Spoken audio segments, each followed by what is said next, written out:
She was 8 months pregnant. She was sitting at table 1. 2,000 people in black tie were watching.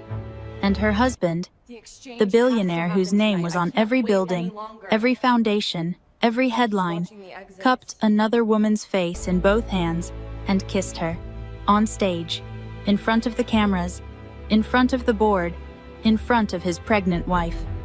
The room went silent. Then the applause came back, uncertain, scattered, because nobody knew what to do when the most powerful man in the room made the most reckless mistake of his life in public. But here is what nobody in that ballroom knew. Nobody knew that the empire Harrison Caldwell had spent 9 years building.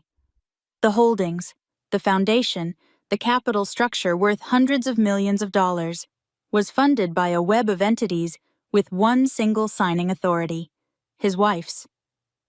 Nobody knew that while he was planning his next move, she had already made hers. Nobody knew that the woman he had just humiliated in front of 2,000 people owned 63% of his debt and 41% of his equity. He thought grief would make her small. He thought devastation would make her miss it. He was wrong about everything. Stay with me. Because what Vivian Caldwell does next is not what you expect. It is not rage. It is not collapse. It is not begging. It is something far more powerful than any of those things. And by the end of this story, you will understand exactly why the quietest woman in the room is almost always the most dangerous one. Lesson statement. This is a story about a woman who was told, without words but clearly, that she was invisible. It turns out she had been watching everything, and the moment she decided to stop being invisible, the entire world rearranged itself around her. The lesson is simple, and it is not easy. The power was never missing. It was only waiting. Meaning statement. This story is for every woman who has ever made herself smaller to keep the peace. For every woman who smiled through something that should have broken her. For every woman who was patient for so long that people confused her patience with weakness.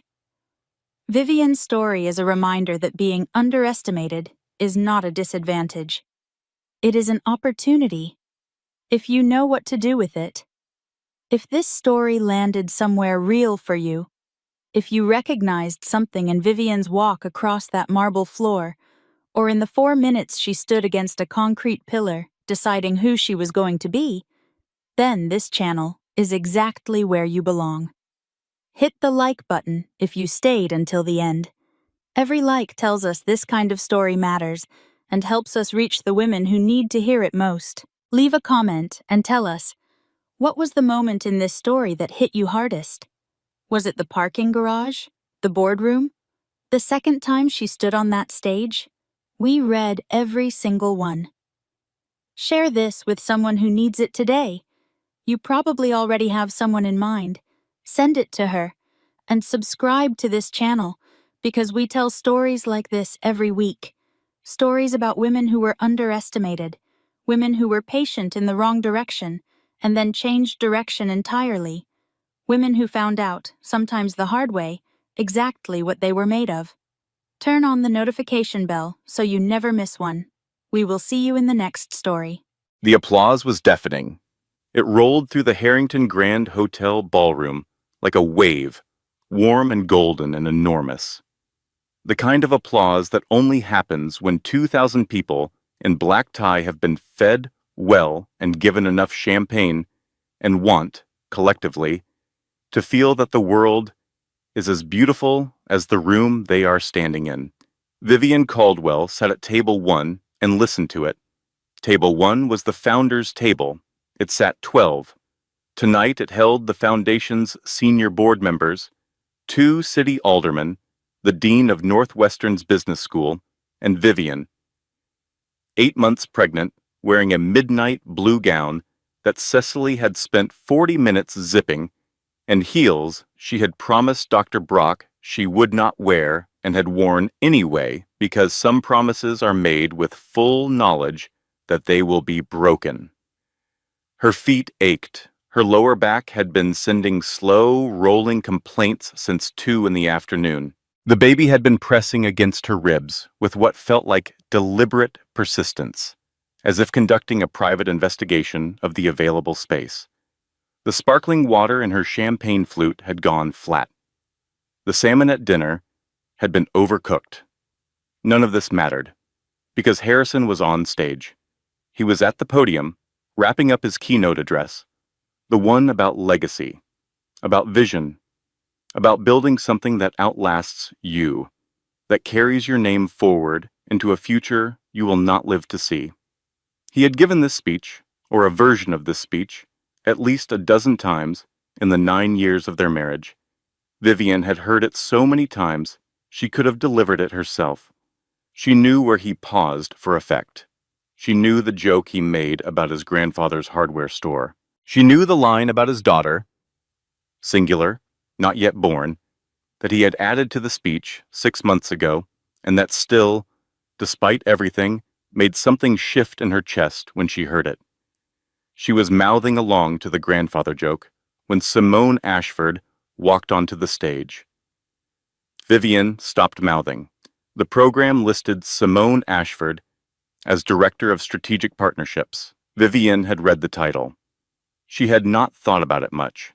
There were 37 directors of something at Caldwell Holdings. She could not be expected to track all of them. But she tracked this one now. Simone Ashford was 28 years old, and she moved across the stage with the particular confidence of a woman who knows exactly where she is going and has chosen her shoes accordingly. Dark hair. A red dress that the room noticed. She reached the podium. Harrison turned from the microphone. And then, in front of 2,000 people, in front of the board of directors, in front of the cameras that were streaming live to the Caldwell Foundation website, in front of Vivian at table 1, Harrison, Caldwell, cupped Simone Ashford's face in both hands and kissed her. Not a cheek kiss, not a congratulatory brush of lips that could be explained away. He kissed her the way Vivian remembered being kissed, a long time ago. The room went silent for exactly 1 second. Then the applause came back, uncertain and scattered, the sound of 2,000 people deciding simultaneously how to behave when they do not know what they have just witnessed. People looked at the stage. People looked at each other. People looked at table 1. Vivian did not move. Her champagne flute sat untouched. The sparkling water had gone entirely flat now. Cecily, seated to her left, had gone so still that Vivian could feel it. That particular quality of a person holding themselves completely motionless because any movement might make something worse. Under the table, Cecily's hand found hers and covered it. The baby kicked, hard. Once, Vivian looked down at her stomach. She looked back at the stage. Harrison was laughing at something Simone had said into the microphone. His hands were in his pockets. He looked relaxed in a way she had not seen in months. He had not looked at table 1 once. She picked up her clutch. She stood slowly and carefully. Because 8 months pregnant in heels on a polished floor requires attention, and she was not going to fall down in front of 2,000 people on top of everything else. She straightened her gown. She smoothed the front of it with both hands. She smiled at no one in particular because a Caldwell woman does not make a scene. Not here, not tonight, not in this room, She walked out. The clicking of her heels on the marble floor was the only sound she allowed herself. The corridor outside the ballroom stretched 200 feet to the elevator bank. Vivian walked every inch of it without stopping. A waiter stepped aside with a tray of champagne flutes. A woman in a silver gown glanced at Vivian's stomach, and then at her face, and then looked quickly away. A security guard near the elevator held the door open without being asked. "Ma'am, are you?" "I'm fine," Vivian said. Thank you. She got into the elevator. The doors closed. She looked at herself in the mirrored panel. 8 months along. Midnight blue. The heels she had promised not to wear. Her face was very still. Her eyes were very bright. The elevator descended. She thought, I knew. Not the way you know facts, the way you know weather. The way something in your body registers a change in pressure before your mind has processed it, before you have language for it, before you are ready to name it. She had felt it for months, the particular chill of something moving under the surface of ordinary life, too slow and too deep to see clearly, but unmistakably present. She had chosen not to look directly at it. The elevator opened on level 3 of the parking garage. The cold underground air hit her like a wall. She walked to the nearest concrete pillar and leaned against it. The cold seeped through the silk of her gown. Above her, through the concrete ceiling, she could hear, very faintly, the string quartet starting up again in the ballroom. The world continuing. The fluorescent light above her buzzed steadily. One further down the row, flickered on and off in a slow, uncommitted rhythm. The smell was exhaust and cold air and the particular mineral chill of underground spaces. She stood against the pillar. She breathed. The baby shifted, a slow, rolling movement, a question, or something like one. I know, Vivian said quietly, not to the parking garage, to her daughter. I know. She stood there for 4 minutes. She watched the time on her watch because she needed something concrete to hold on to, and the second hand of her watch was concrete. 4 minutes.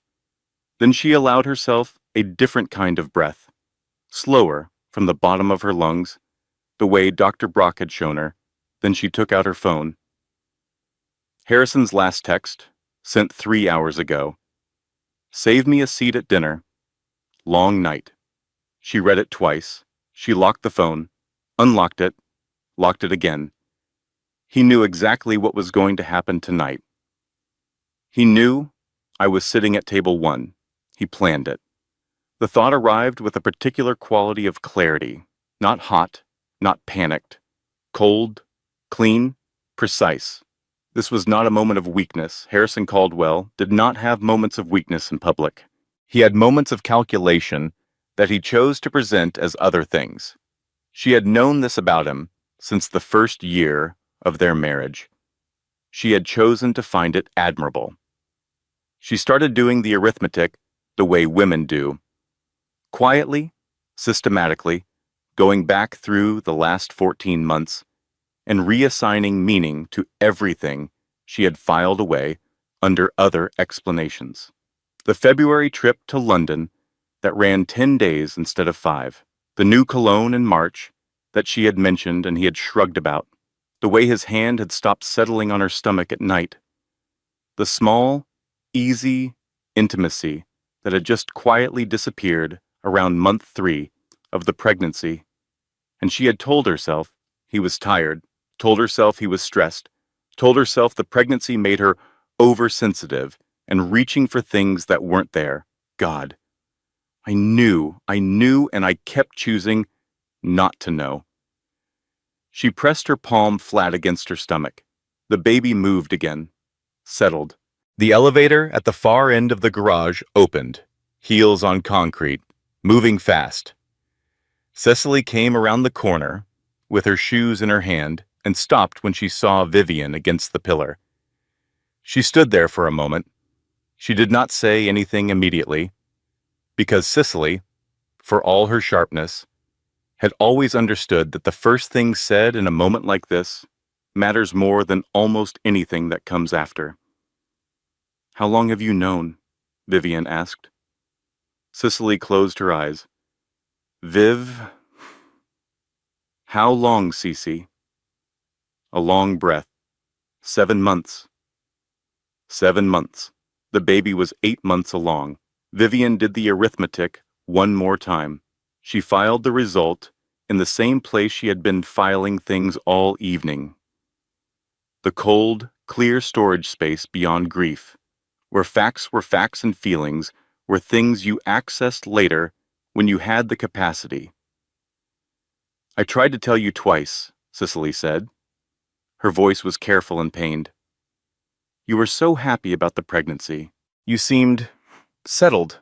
I couldn't take that from you." "7 months," Vivian said again. Not accusation, just the weight of it. "I'm sorry." Vivian nodded.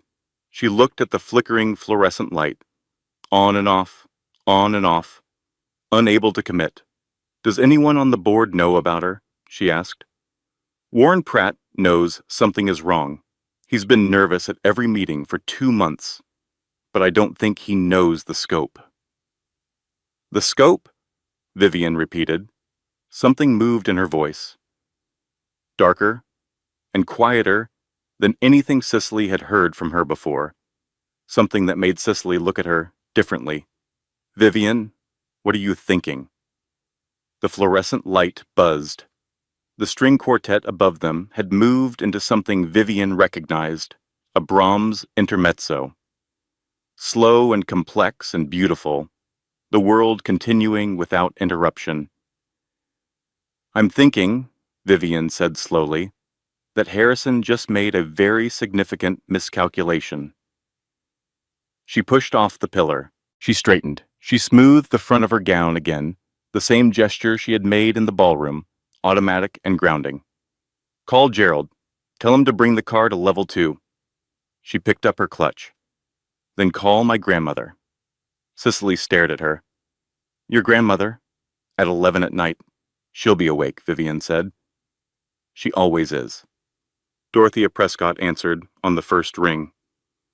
"I saw the live stream," Dot said, before Vivian spoke. "I was watching." "Of course you were. Are you somewhere safe?" "Parking garage. Cecily's with me." "Good." The Dot pause. The particular silence that meant she was already 3 moves ahead and was deciding which one to share first. "Everything is in place. The question is whether tonight is the night we activate it." "Tell me everything again," Vivian said. "From the beginning." And so, leaning against a concrete pillar in level 3 of the Harrington Grand parking garage, 8 months pregnant, her midnight blue gown absorbing cold from the concrete, Vivian Caldwell listened to her grandmother explain, for the second time in her adult life, exactly what she owned. Cicely sat on the hood of a nearby car and looked at the ceiling and pretended she could not hear any of it. The story, as Dot told it, began 31 years ago. Dorothea Prescott had one daughter, Vivian's mother, Claire. Claire had one extraordinary gift and one devastating flaw. The gift was warmth, the genuine, radiant warmth of a woman who made everyone in a room feel seen. The flaw was that she extended this warmth to men who did not deserve it, and then handed them her financial security along with everything else. Claire married badly twice. She spent 20 years in a slow reconstruction of herself between catastrophes, and Dot watched every moment of it with the careful, agonized attention of a woman who understood exactly what was happening and had not found a way to stop it. When Vivian was born, Dot made a decision. She began to structure, not a trust fund. Trust funds could be challenged in divorce proceedings by a sufficiently determined attorney, not a simple inheritance. Inheritances were traceable and contestable and ultimately limited by the visibility of the asset, something more complex. Something distributed across enough layers that it would require months of legal work to untangle, by which point the person doing the untangling would already be too late. A web of holding companies, real estate entities, intellectual property trusts, investment vehicles organized under a private management structure with a single signing authority, Vivian's. When Vivian was 22 and had just met a brilliant, charming man named Harrison Caldwell, who had enormous ambition and a moderately successful family development company, and the particular magnetic confidence of someone who believed entirely in his own trajectory. Dot sat her down. She explained the structure. She explained the philosophy behind it. He's going to go very far, Dot said then. Men like him always do, and they use other people's capital to do it. Make sure yours is the capital he cannot reach. So they built the arrangement together. Harrison's Caldwell Holdings was funded, in its critical early years, through a series of what appeared to be arm's-length institutional loans from an entity called Veramont Capital Partners, registered in Zurich. The rates were favorable. The terms were patient. The covenants were carefully constructed. Harrison had believed for 9 years that Veramont was a passive Swiss investment fund of the kind that existed by the hundreds, holding positions across dozens of companies without personal interest in any particular one. Veramont Capital Partners was Dot's creation. Its beneficial owner, through 4 layers of legal structure and 2 decades of meticulous maintenance, was Vivian Caldwell. Harrison had built his empire on his wife's money. He had done it for 9 years. He had done it with confidence and pride and the complete, unexamined assumption that the capital behind him belonged to strangers who would never interfere. He had never thought to ask where the money actually came from. How much does the structure control? Vivian asked. As of last quarter, 63% of all outstanding debt instruments, 41% of equity through the nominee shareholding arrangements.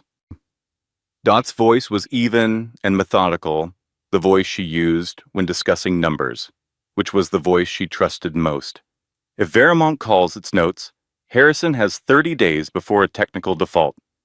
He cannot refinance without Veramont's cooperation. The covenants prevent new senior debt without consent from the existing majority debt holder. The fluorescent light above Vivian buzzed and flickered. Did you plan for this specific scenario? Vivian asked. I planned, Dot said, for the scenario in which a man with too much ambition and insufficient character eventually chose badly. I have been planning for it since the day you introduced him to me. A pause. I hoped I was wrong about him. I was not. Vivian closed her eyes. She thought about the ballroom, the chandeliers, the applause. Harrison's hands cupping Simone Ashford's face in front of 2,000 people. While the live stream ran and Vivian sat at table 1 with flat, sparkling water and overcooked salmon and a baby pressing against her ribs. She thought about the walk across the marble floor, the click of her heels, the smile at no one. She thought, I have been a Caldwell wife for 9 years. Before that, I was a Prescott. It is time to remember which one matters. When she opened her eyes, something had settled in her face that Cicely, watching from the hood of the car, pretending not to watch, could not quite name, but recognized immediately as significant. I need Fletcher Holt on the phone by 8 tomorrow morning, Vivian said. He's already expecting your call, Dot said. I texted him from the live stream. A beat of quiet. Of course you did, Vivian said, and it was not quite a smile, not yet, but it was the shape of one. The architectural suggestion of a smile from a woman who had just remembered that she was not, in fact, without resources. Go home, Dot said. Sleep if you can. Tomorrow we begin. Yes, Vivian said. We do. She ended the call. She looked at Cicely. Cicely slid off the car hood. She had stopped pretending not to listen some time ago. Tell me what to do, she said. Tonight, nothing. Take me home. And tomorrow? Tomorrow I need you clear-headed and on time. Vivian moved toward the elevator. And Cece? I need you to understand something. What? I'm going to be fine. She pressed the elevator button. Not eventually. Not after a long time. I am going to be fine. I need you to believe that so you can help me instead of grieving for me. Cicely looked at her for a long moment. Then she nodded. Okay, she said. Okay, I believe you. The elevator doors opened. They got in. Gerald was waiting on level 2 with the car running and the heat on because Vivian had trained her household staff with the same quiet thoroughness she brought to everything else. And Gerald had worked for the Prescott family for 11 years before he ever worked for the Caldwells. He did not ask questions. He drove her home through the October streets of Chicago, through the gold-lit corridors of the Gold Coast, past the lake that was dark and enormous and indifferent to personal catastrophe, and Vivian sat in the back seat with her hands on her stomach and her eyes on the passing lights and thought about everything she was going to do next. By the time they reached the house, she had the first 3 steps clear. She had always been good at planning. She had simply, for a long time, been planning the wrong things. Harrison came home at 2:30 in the morning. Vivian heard him on the stairs. The particular careful tread of a guilty man. Soft-footed, deliberate, hoping not to be heard. She knew this sound. She had been hearing it for months and filing it under other explanations. She was sitting in the kitchen, in the dark, with a cup of chamomile tea that had gone cold. She had been sitting there for an hour. She was not crying. She was past crying, at least for tonight.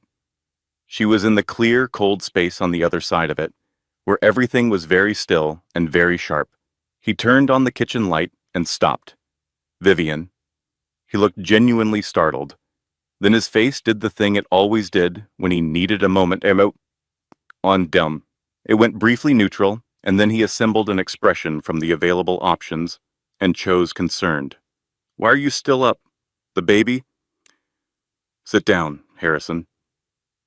He sat. He left his jacket on. A man who keeps his jacket on is a man who hasn't decided if he's staying in the conversation. About tonight, he began. I'm not asking about tonight. She looked at him steadily. I'm asking you one question, and I want an honest answer, not because it changes anything, but because I want to know if you're capable of it. He held her eyes. Okay. How long? He looked at a spot on the table. He held it there for 4 seconds. 14 months. 14 months. The baby was 8 months along. Vivian did the arithmetic one more time and let the answer sit. It started 2 months into the pregnancy, 2 months after they sat together in Dr. Brock's office, in the small room with the anatomical posters and the box of tissues on the counter, and heard the heartbeat for the first time. She had reached for his hand. He had given it to her. He had pressed his forehead against hers, afterward, in the parking lot, and said, I can't believe it. I can't believe we made her. 2 months after that, he had started. She nodded. Once. Vivian. I'm not angry, she said. She meant it. The anger had burned through in the parking garage and left something cleaner and harder behind it. I think I've been angry for months without knowing what I was angry about. Tonight just made it official. We can talk to someone, a counselor. I know how this looks, but if you'll let me... You kissed her on stage, Vivian said, in front of 2,000 people and a live stream while I was sitting at table 1, 8 months pregnant. She paused. There's no explanation that addresses that. There's only the fact of it. He opened his mouth. He closed it. I'm going to bed, she said. I'd appreciate it if you used the guest room. Vivian. His voice had an edge now. We have a child coming. We have the foundation, the board, the business. The business, she said, without turning. Yes, we should talk about the business. She set her cold tea mug in the sink. Soon. She walked upstairs. He stood in the kitchen with the light on, and the refrigerator humming, and the clock on the wall marking time with the indifference of clocks. Upstairs, Vivian changed out of the midnight blue gown. She hung it carefully. She stood in the nursery doorway for a moment, looking at the room they had painted together in September. Soft gray walls, a white crib, the mobile, of little wooden birds that turned in the current from the heating vent. She went inside. She sat in the rocking chair that Dot had shipped from the Lake Geneva house. It was an old chair, dark wood, with a slight creak on the forward rock that she had come to find comforting the way you find comforting the sounds of a house you've lived in long enough to know. She did not turn on the light. She sat in the dark nursery and she let the memories come. Because they were going to come anyway. Because you cannot choose not to remember when remembering is what your mind is doing. And the only thing you can do is decide whether to fight it or let it move through you. She remembered the first year, the apartment on Dearborn Street, with the radiator that clanged and the windows that stuck in winter, and Harrison cooking pasta badly on Sunday nights, because he was trying to learn, and they were 24 and 29 and everything was still becoming. She remembered how he looked at her then, like she was something he had found unexpectedly and was not sure yet how to hold. She remembered the wedding, the September light, Dot, in the second row with her pearl strand and her careful face, her mother, Claire, crying through the entire ceremony. Cicely's speech that made everyone laugh and then go quiet at the end when it turned unexpectedly true. She remembered the early years of Caldwell Holdings. The long nights Harrison worked. The way he came home, some evenings vibrating with the energy of something building, something becoming, and she had loved that about him, that particular quality of a man who believed entirely in the thing he was making. She had believed in it too. She had believed in him. The memories came, and they were not only painful, that was the hardest part. They were real. They were good things that had actually happened.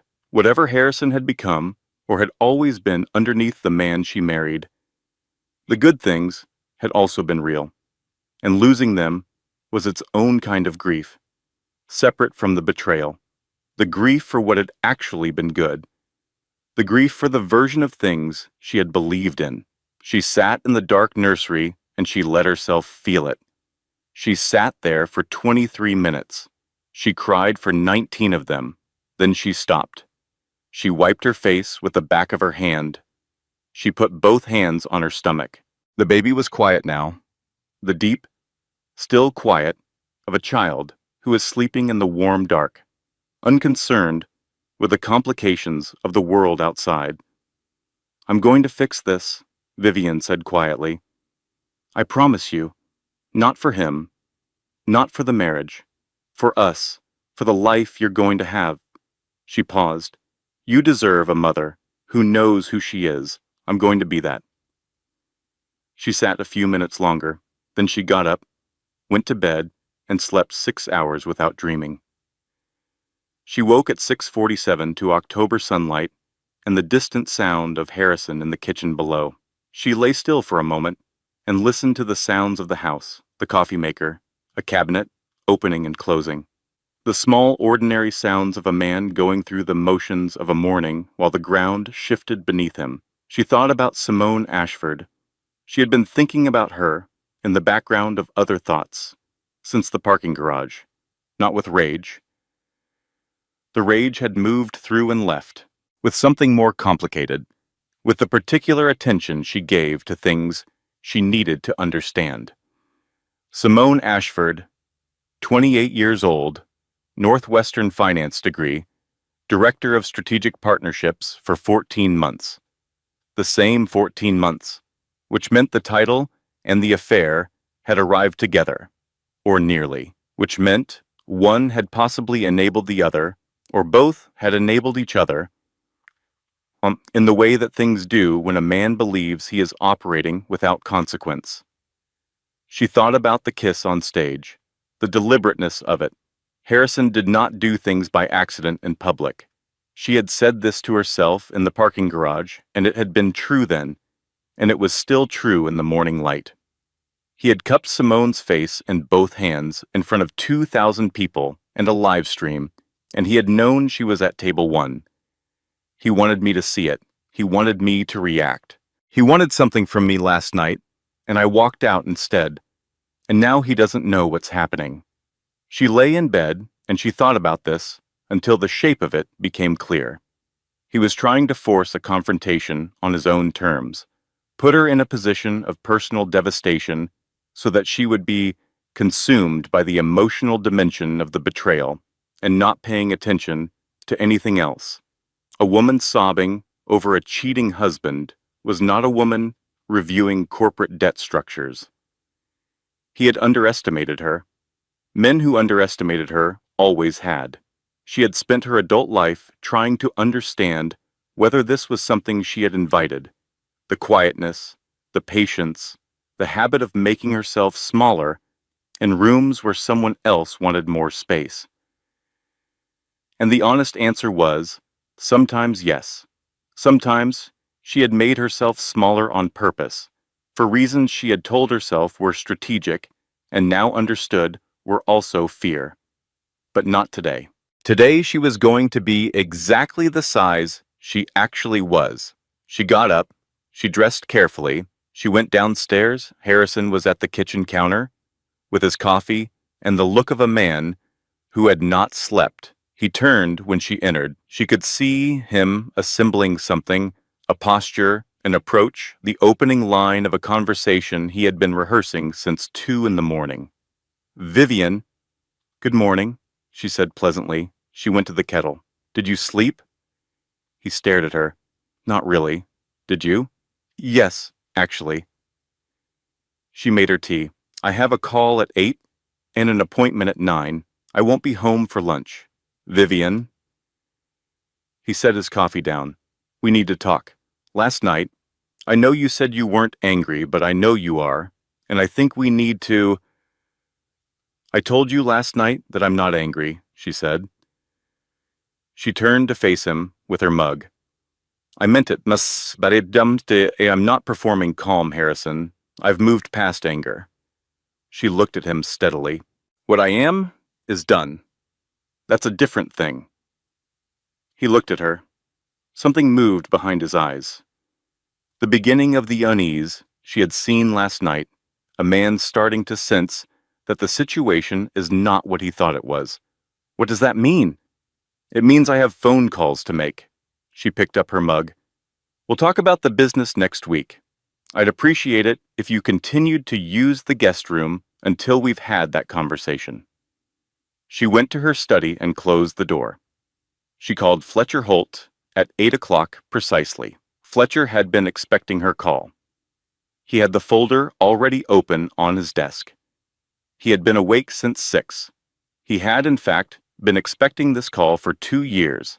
Dot had briefed him as a contingency measure because Dot believed in contingency measures the way other people believed in prayer. "Tell me where we stand," Vivian said. Fletcher told her.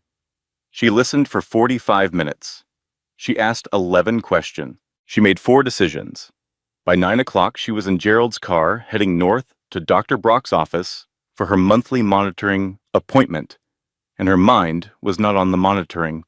Her mind was clear and precise and moving forward, and she had the particular feeling of a woman who has been waiting for something to become possible and has just discovered that it has been possible all along. The baby was measuring large. 7 pounds already, Dr. Brock said. Her blood pressure was excellent. Her iron was slightly low. She should eat more leafy greens. "You seem different today," Dr. Brock said, making notes. "Different how?" "Settled." Dr. Brock glanced at her. "You've seemed anxious at the last couple of appointments. Today you seem settled." Vivian considered this. "I've made some decisions," she said. "Good decisions?"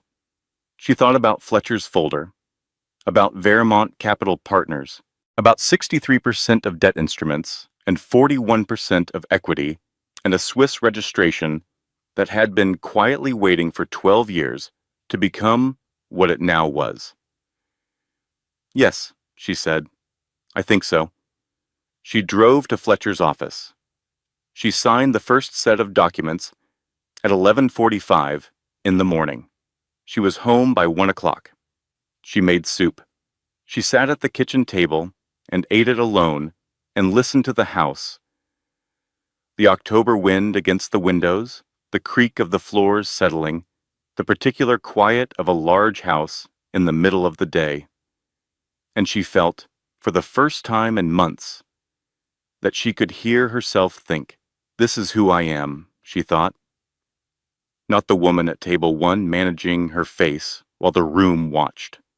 Not the woman in the parking garage counting 4 minutes on her watch. This. The woman sitting with soup and a clear mind and decisions made and the knowledge of exactly what she is capable of. She had just forgotten for a while. She was done forgetting. The formal notification from Holt, Barrow, and Associates arrived at Caldwell Holdings at 9:47 the following morning. Warren Pratt read it 4 times at his desk before he printed it. He read the printed version twice more. Then he walked down the hall to Harrison's office. Harrison was on the phone. The call ended the moment Warren's face appeared in the doorway. "What?" Harrison said. Warren set the document on the desk. Harrison read it. His jaw tightened. The left side, the tell Warren had learned over 8 years of watching him think. What the hell is Holt, Barrow and Associates?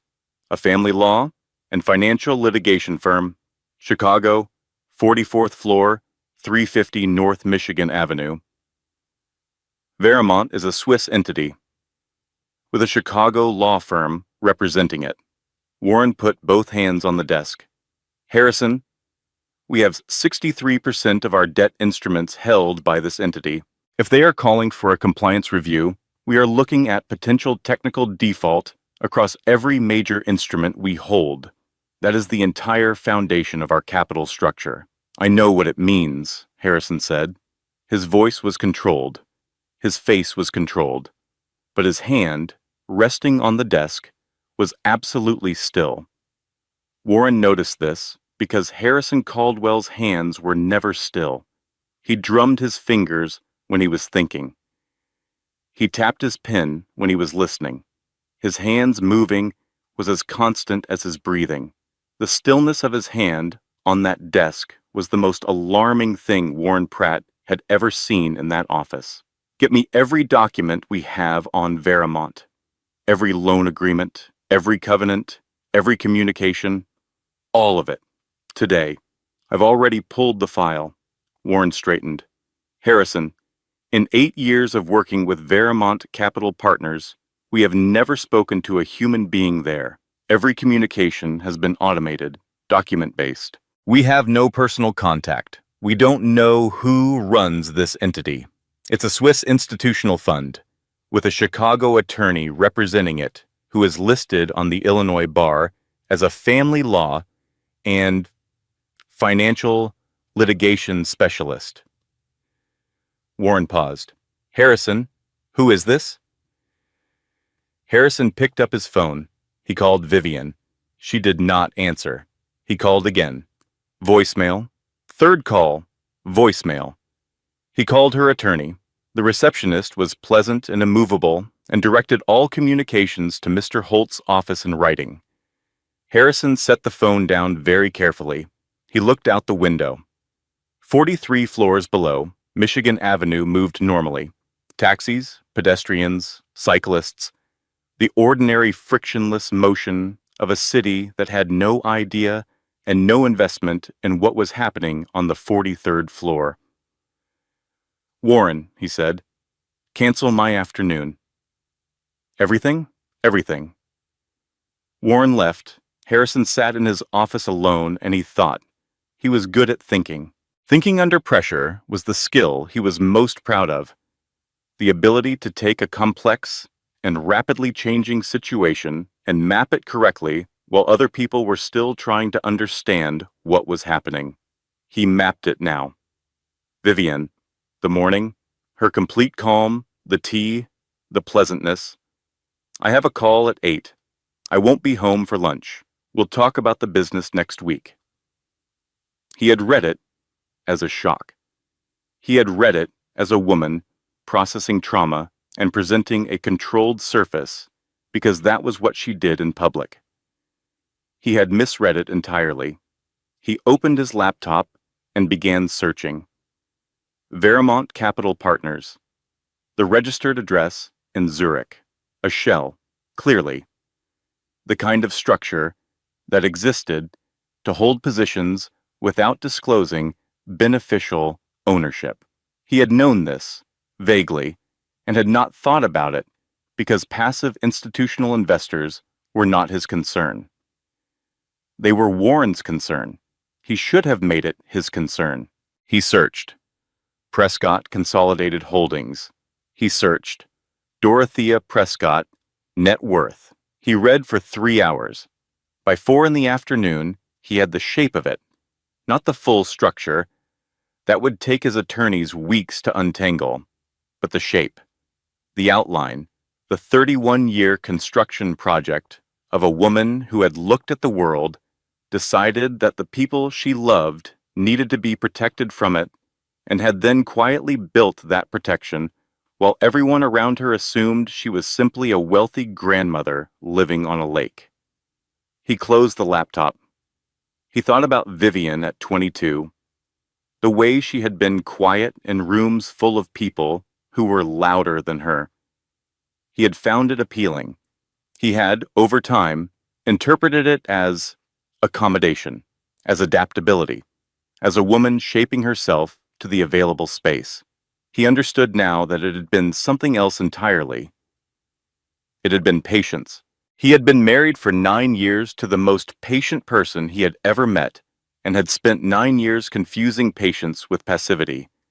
He sat in the silence of his office while the afternoon moved toward evening. He was, for the first time in a very long time, genuinely afraid.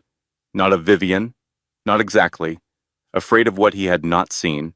Afraid of the gap between the reality he had been living in and the reality that had apparently been operating alongside it all this time, solid and substantial, and completely outside his awareness. He went home. He used the guest room because she had asked him to, and because he did not know what else to do. In the morning, he tried to reach Vermont Capital Partners directly. The registered Swiss number connected to a service. The email auto-responded, both redirected to Holt, Barrow, and Associates. Sits. He understood then, with the cold finality of a man who has just identified the full dimensions of the situation he is in, that he had no move. Every avenue led to the same place. Every door opened onto the same corridor, and at the end of that corridor was his wife, who had been there all along. 3 days after the compliance notification, Warren Pratt requested a private meeting with Vivian. She agreed. She met him at a restaurant on the north side. Neutral territory, not the Caldwell offices, not the house. A quiet Italian place, with good bread and tables spaced far enough apart for private conversation. She arrived first. She was 8 months and 3 weeks pregnant, and she had walked 3 blocks from where Gerald dropped her, and she felt, despite the weight and the aching feet and the October cold, entirely well. Warren arrived 2 minutes later. He looked, she thought, like a man who had been awake for several days in a row. He sat down. He ordered water. He looked at her for a long moment. "I'm not going to pretend I know the full structure," he said. "I've had 2 of our attorneys reviewing what they can access, and they tell me it would take weeks to map the complete picture, but I know enough." He paused. "I owe you an apology." She had not expected this. "What for?" "I knew something was wrong. Not the business dimension of it. The other thing." He looked at the table. I knew something was happening, personally, that shouldn't have been. I saw enough to know. I said nothing. He looked up. You were 8 months pregnant. I told myself it wasn't my place. That's true, and it's also a coward's excuse, and I'm sorry. Vivian was quiet for a moment. Thank you, she said. That matters. What's going to happen to the company? He asked. Not defensively, not on Harrison's behalf. The question of a man who cared about 2,000 people's livelihoods and was trying to understand what he was facing. The company is not going to be destroyed, she said. That's not my intention, and it's not in my interest.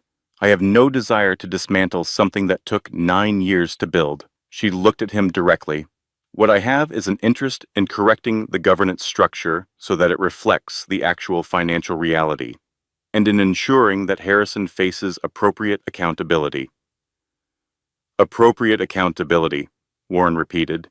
He seemed to be measuring the phrase, looking at it from different angles. That's careful language. I'm a careful person. He almost smiled. I'm beginning to understand that. He broke a piece of bread. He held it without eating it. He thought Veramont was passive. He never asked what it was, Vivian said. He asked what it could do for him. That's a different question.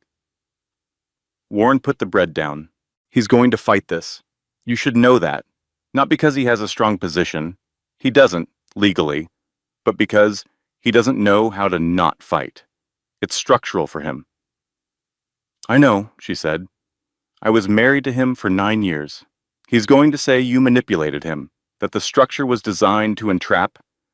The structure was designed to protect, she said quietly, by a woman who watched her daughter lose everything twice to men who were given everything and protected nothing.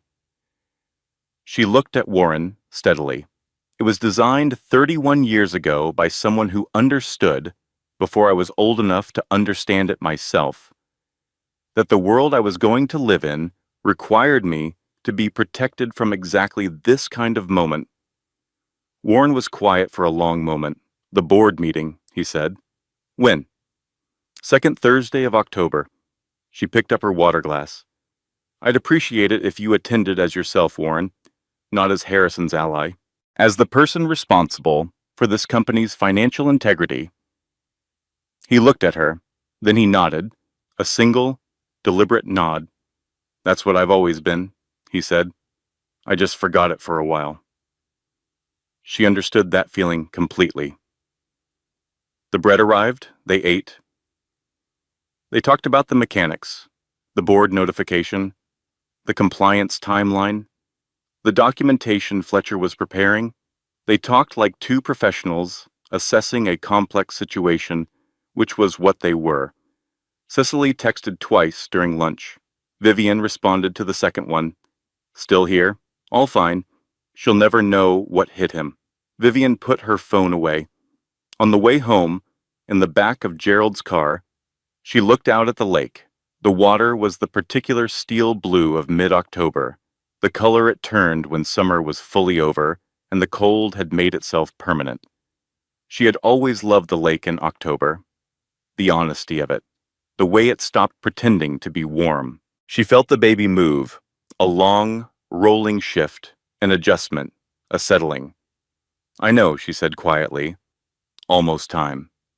She looked at the lake until Gerald turned inland and the water disappeared behind the buildings. She thought about Warren's face when he apologized, the genuine quality of it, the way accountability looked when it was real, not performed, not strategic, but actual. A man examining what he had done and choosing to name it honestly. She thought, that is what I want from Harrison too.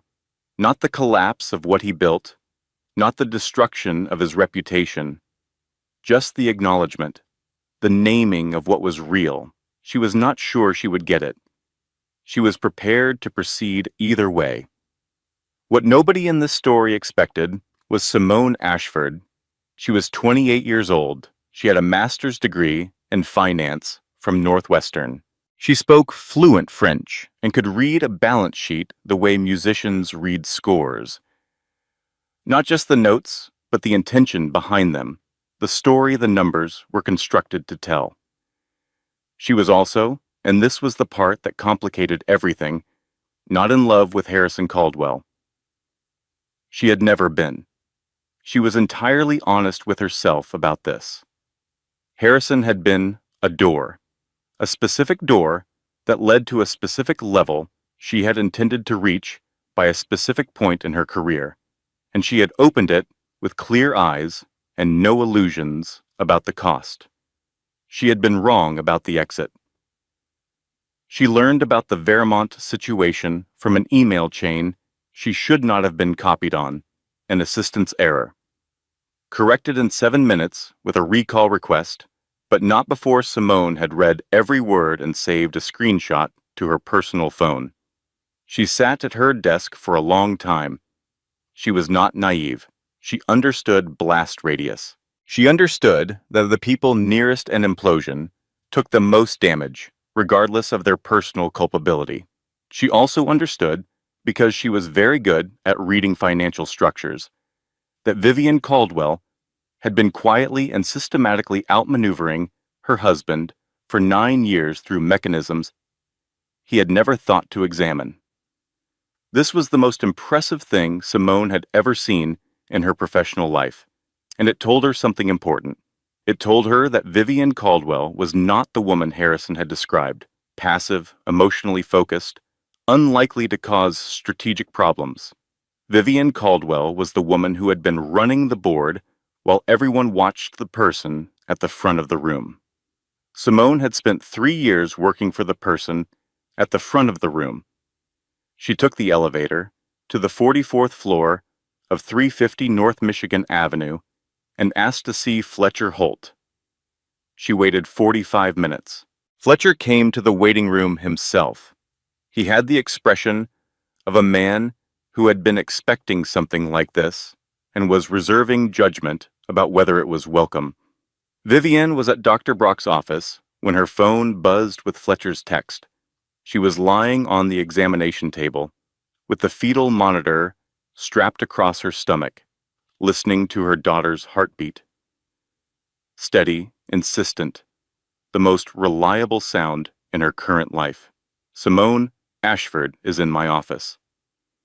Willing to provide full written account of 14 months. Wants professional protection in exchange. Recommend you come. Vivian read the text. She looked at the monitor screen. The heartbeat line moved at steady peaks and valleys. Steady, steady, steady. She texted back. When? Now, if possible. She looked at Dr. Brock. Am I cleared to drive? Normal restrictions apply. Then I need to reschedule the rest of this. She drove to Fletcher's office. Simone Ashford was in the conference room. Gray blazer. Good posture.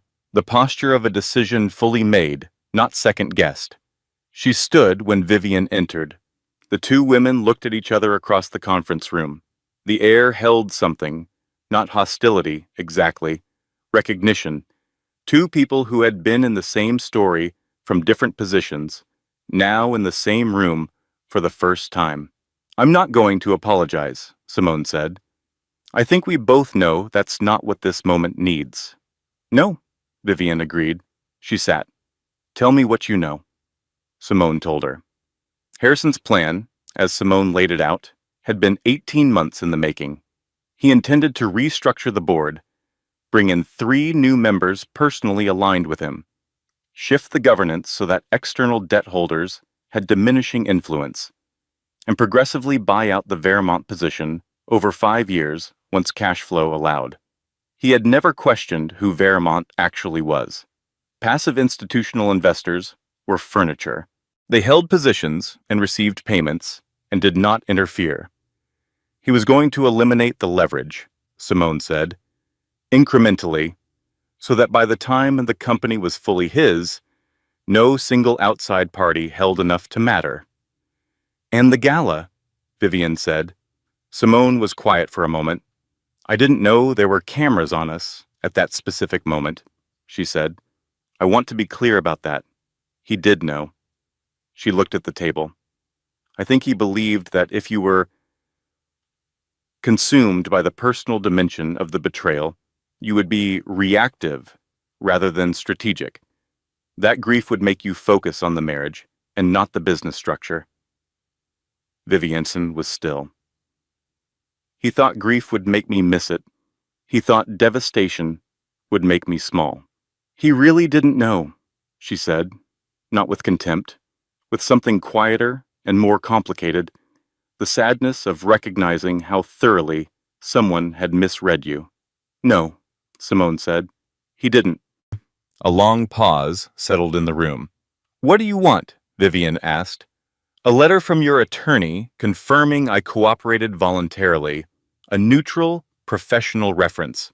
I'll resign from Caldwell Holdings. Simone met her eyes. I have other options. I've always had other options. Fletcher will handle the documentation. Vivian stood. She picked up her bag. She was almost at the door when Simone spoke again. Mrs. Caldwell. She stopped. He talked about you, Simone said. When he wasn't being careful. He used to say you were the smartest person he had ever met. She paused. I think he meant it. I also think he found it threatening and never told you that part. Vivian's hand was on the door. I know, she said. Both things. She opened the door. That night, alone in the bedroom, she no longer shared with her husband. Vivian sat at the edge of the bed and let herself feel everything she had been holding at careful distance for 2 weeks. The grief. Not for the marriage only. For the version of Harrison she had believed in. For the man who had pressed his forehead to hers in a parking lot and said, I can't believe we made her. That man had been real, partially real. Real enough that losing him had its own particular weight. The exhaustion, 8 months and 3 weeks pregnant, running a legal strategy, managing her own household, holding herself together with a composure that cost something every single day, the fear. Underneath everything else, small but present, the fear of what came next, of doing this alone, of being enough. I'm not crazy, she thought. I know exactly what happened. I know exactly what I'm doing, and I am going to be enough for this child. She put her hands on her stomach. The baby moved, a slow, reassuring roll. Almost, Vivian said. Just a little longer. She lay down. She turned off the light. She breathed in the dark until the breathing became sleep. The special meeting of the Caldwell Holdings Board of Directors was called for the second Thursday of October. The formal notice described it as a review of certain financial structures and their implications for future capitalization strategy. Warren had written this language at Fletcher's suggestion. By the time Harrison received the notice, the framing of what was about to happen had already been established by the person who was about to make it happen. Harrison had spent the intervening days attempting to reach Vermont directly. He had called the Zurich number 11 times. He had sent 4 emails to the official contact address. Each call reached an answering service. Each email received an automated response directing him to Holt, Barrow, and Associates. He had briefed his personal attorney, a man named Douglas, who was very good at hostile takeovers and had never handled anything quite like this. Douglas had reviewed what documentation was available and told Harrison, with the careful delivery of a professional bearing bad news, that the structure appeared to be entirely legally sound and that Harrison's options were limited until he understood the full scope of the beneficial ownership. Harrison sat with this information and did not sleep well. He passed Vivian in the kitchen each morning. She was pleasant. She asked if he needed anything. She was cooking again. Simple, good food that filled the house with warmth. And the domesticity of it, the normalcy of it, was the most disorienting thing he had experienced in his adult life. He did not understand how she was doing it.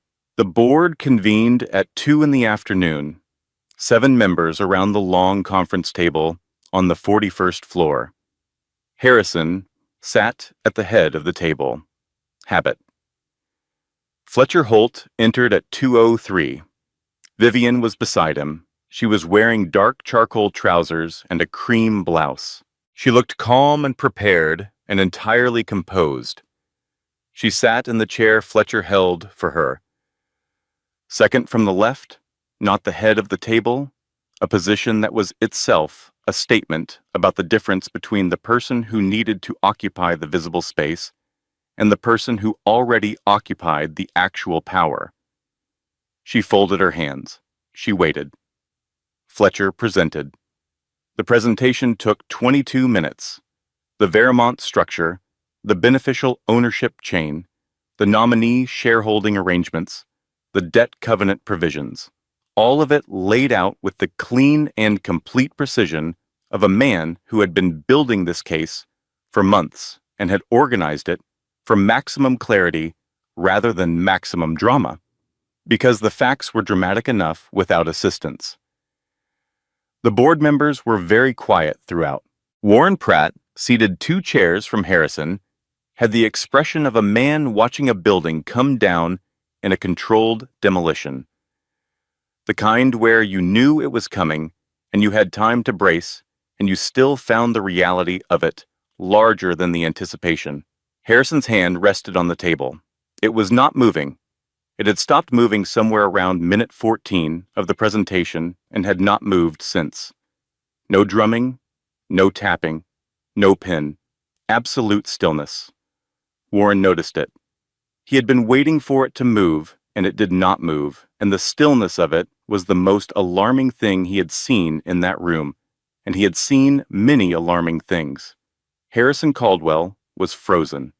When Fletcher finished, there was a silence with weight. Robert Alderman spoke first.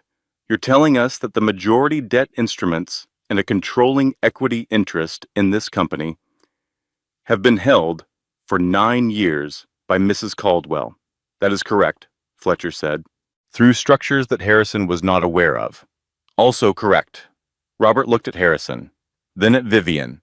Then he made the decision that experienced board members make, which is to focus on the functional question. "Mrs. Caldwell, what are your intentions regarding the company?" Vivian unfolded her hands. "I intend to protect the company," she said. The room was very quiet. "The 2,040 people who work here are not responsible for decisions made at the executive level. Their livelihoods are not collateral. I have no interest in burning down what has been built." She paused. "I do have interest in rebuilding what has been mismanaged." "And Harrison's position?" "Harrison can speak to his own intentions," Vivian said, without looking at her husband. "But the governance structure will need to be corrected. I recommend the board address that through whatever process they find appropriate." Robert turned to Harrison. Harrison had not spoken. He was sitting very still at the head of a table where he no longer held the power. In a chair he had sat in from habit rather than from right, and his hand was motionless on the table, and his face was the face of a man looking directly at the full dimensions of a situation he had not seen coming and was only now mapping accurately. He looked at Vivian. She met his eyes, just for a moment.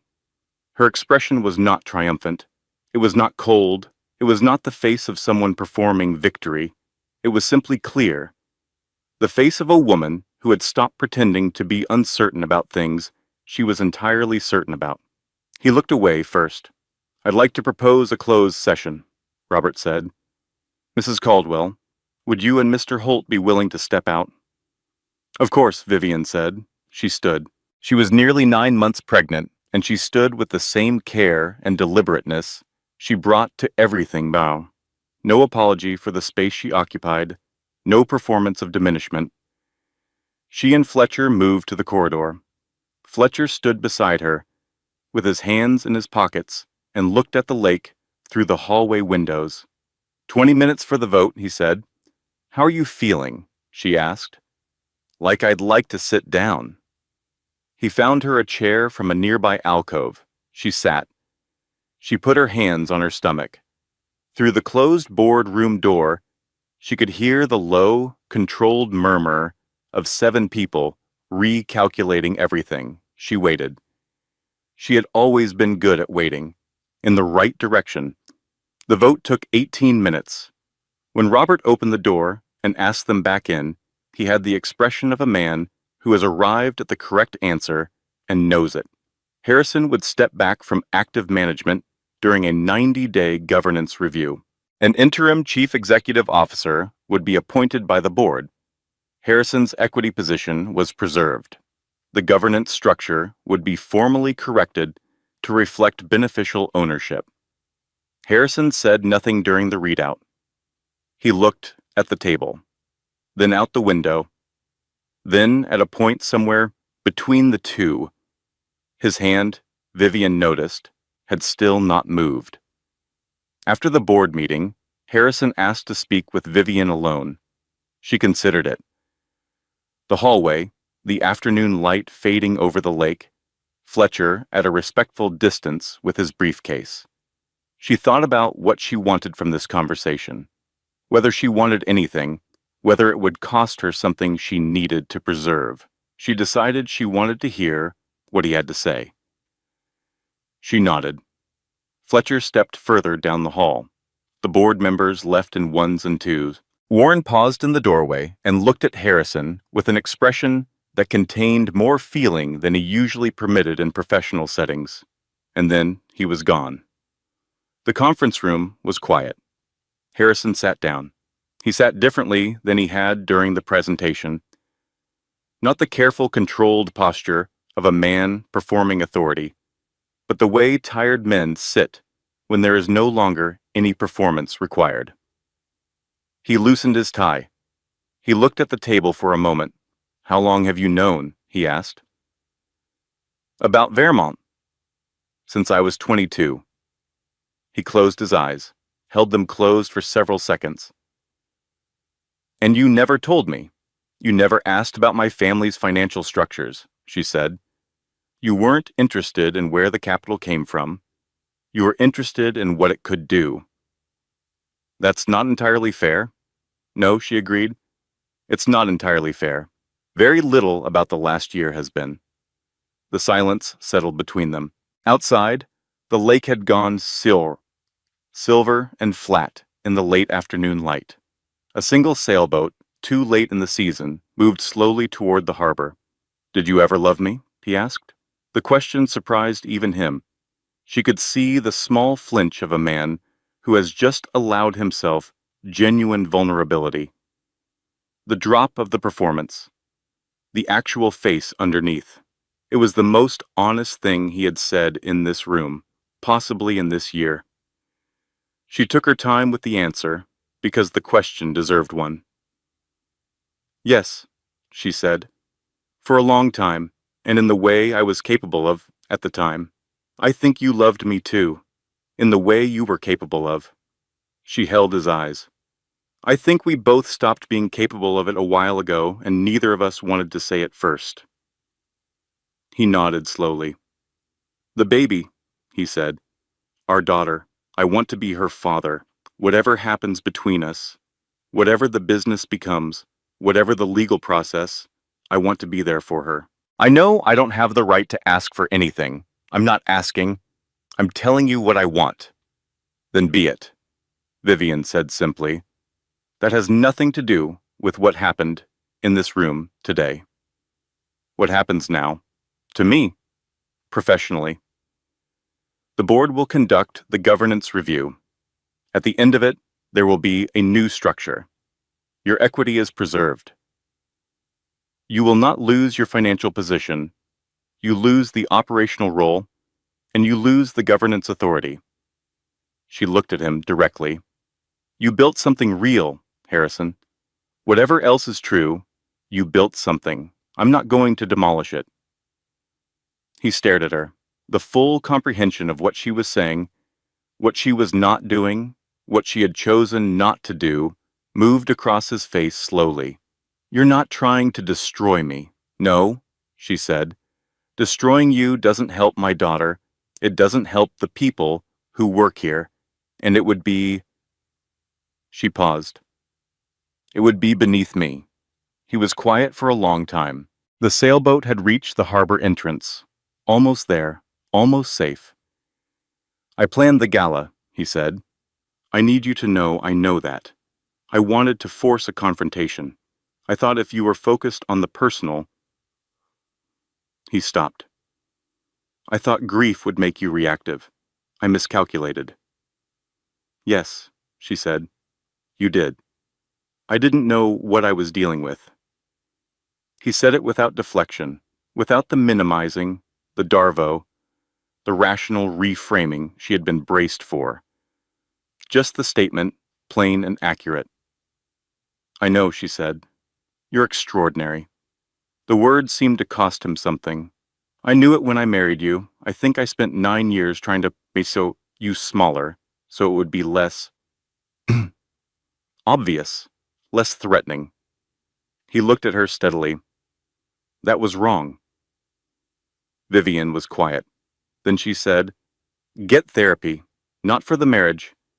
That chapter is closing, and we both know it. Get it for yourself, and mean it. You have a daughter coming. She is going to watch every choice you make for the next 20 years. She is going to learn from it." She picked up her bag. "Give her something worth learning from." She walked to the door. "Vivian." She paused. "Thank you," he said, "for not burning it down." She considered this. "Don't thank me," she said. "Earn it." She opened the door. Fletcher was in the hallway. She walked forward. She did not look back. Not because she was angry, not because she could not bear to, but because she had spent 9 years looking back. Looking back to check his expression, looking back to gauge his mood, looking back to make sure she was still necessary, still seen, still enough. She was done orienting herself by what was behind her. She walked forward, and it felt like the truest thing she had done in a very long time. The Caldwell Foundation's Winter Symposium was held 6 weeks later on a Friday evening in November. Vivian was 4 days from her due date. Doctor Brock had said, light activity, no stress. Call immediately if anything changes. Vivian had said, I will give a 5-minute address, and then Gerald will drive me directly home. Dr. Brock had looked at her with the expression she reserved for patients who were going to do exactly what they intended, regardless of medical counsel. She had said, Of course you will. Then, call me if anything changes, and I do mean anything. The Harrington Grand in November was the same building it had always been. The chandeliers, the marble, the particular warmth of a large heated room full of people who believed in the same things, or were working on it. But the stage was set differently than it had been 6 weeks ago. No long gala tables, no black tie seating arrangement, no podium center stage. Instead, theater-style chairs in a wide semicircle and a speaking platform at the front of the room. Smaller tonight, 300 people instead of 2,000. Board members, foundation partners, program recipients, faces Vivian recognized from years of quiet foundation work, from site visits and grant reviews, and the particular kind of meeting that happens when you are genuinely interested in what the money is doing rather than how the giving looks. A handful of journalists, 2 city council members.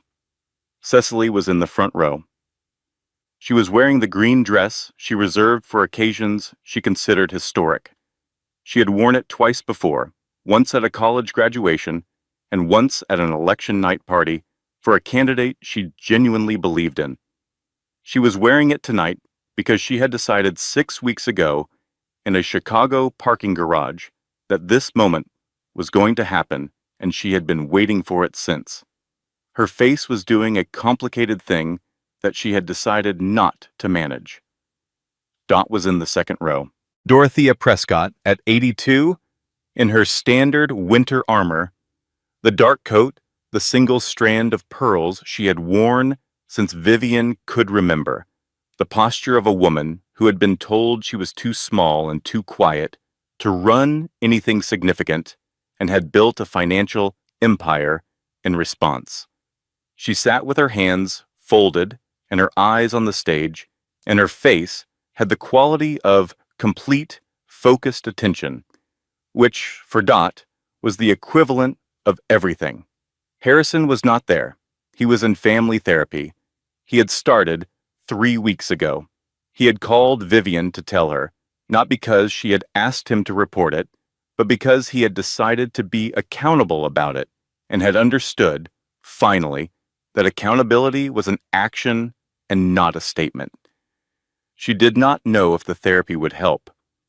She had stopped measuring her expectations against his progress. What he did with the rest of his life was his to determine. Her life was hers. This was the most important thing she had understood in the past 6 weeks. The MC introduced her. 300 people turned toward the stage. Vivian walked out. She was not in midnight blue tonight. She was in deep burgundy, the color of something that has survived cold and emerged changed but not broken. Her hair was down. She was 4 days from her due date, and she walked across the stage the way she had learned over the past 6 weeks to do everything, carefully, deliberately, without apology for the space she occupied or the time she took or the weight she carried. She was exactly the size she actually was. She set her notes on the speaking platform. She did not look at them. 6 weeks ago, she said, I sat at table 1 in this room and watched something happen that was designed to devastate me. The room went very still. And it did. I want to say that clearly because I think it matters. The grief was real. The shock was real. Even when you have suspected something for a long time, even when some part of you has been quietly keeping track of the evidence, adding it up, filing it away, the confirmation still arrives with its own weight. Something separate from everything you thought you knew. She paused. I felt that. I sat in a parking garage at 11 at night, and I felt all of it, against a concrete pillar, in a gown I should not have been wearing in a parking garage. A ripple of gentle laughter moved through the room. What I want to talk about tonight is not the betrayal. It's what I'm calling the interval. She looked out at the 300 faces. The interval between the moment that breaks you and the moment you're standing somewhere like this, healed enough to stand. Because that interval, the 3 in the morning conversations with your unborn daughter, the cups of tea gone cold because you couldn't stop thinking, the day you sign documents that change everything and then drive home and make soup. That interval is where you find out who you actually are. Several people in the room had gone very still in the particular way of people who are hearing something they recognize in their own lives. I have worked with this foundation for 9 years. I have made decisions about its structure and direction from a position that was deliberate. I worked behind the stage, as it were. I told myself it was strategy. I told myself I didn't need credit. And both of those things had some truth in them. She looked down at her hands on the platform for a moment. But there was also fear in it. Fear of taking up the full space I had actually earned. Fear that being fully visible would cost me something I was not ready to lose. She let that sit. Here is what I have learned in 6 weeks. Being fully visible is terrifying right up to the moment you realize you are already here. You are here the whole time. You are just waiting for permission you never needed. In the second row, Dot closed her eyes briefly. When she opened them, something had shifted in her face. Something released, something completed. Effective today, I am assuming the role of active chair of the Caldwell Foundation. Vivienne placed her hand on her stomach, briefly, without thinking. Our maternal health initiative will expand to 6 new cities over the next 3 years. Our family financial literacy program, the one that teaches women the kind of structural financial knowledge that I personally believe every woman should have access to before she needs it, will become our flagship investment. She looked at the room. I spent a long time being strategically quiet. I spent a long time making myself smaller in rooms where someone else wanted more space.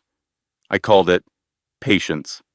Some of it was fear in patience's clothing. She straightened. I'm done with the fear. The patience I'm keeping, directed in a better direction. She gathered her notes. I want to close with something my grandmother told me a long time ago. She said, the best power is the power no one knows you have. I believed that for a long time. I still believe it, to a point. The point where keeping yourself hidden stops protecting you and starts erasing you. She looked toward the second row. I erased myself for a while. I thought it was smart. It wasn't. It was just quiet. And quiet is not the same thing as safe. And safety is not the same thing as strength. She stepped back from the platform. You were always here. The only question was when you were going to let yourself take up the space. The applause started. It was not the champagne-warm, automatic applause of 6 weeks ago. The applause of 2,000 people performing normalcy over a moment of public scandal.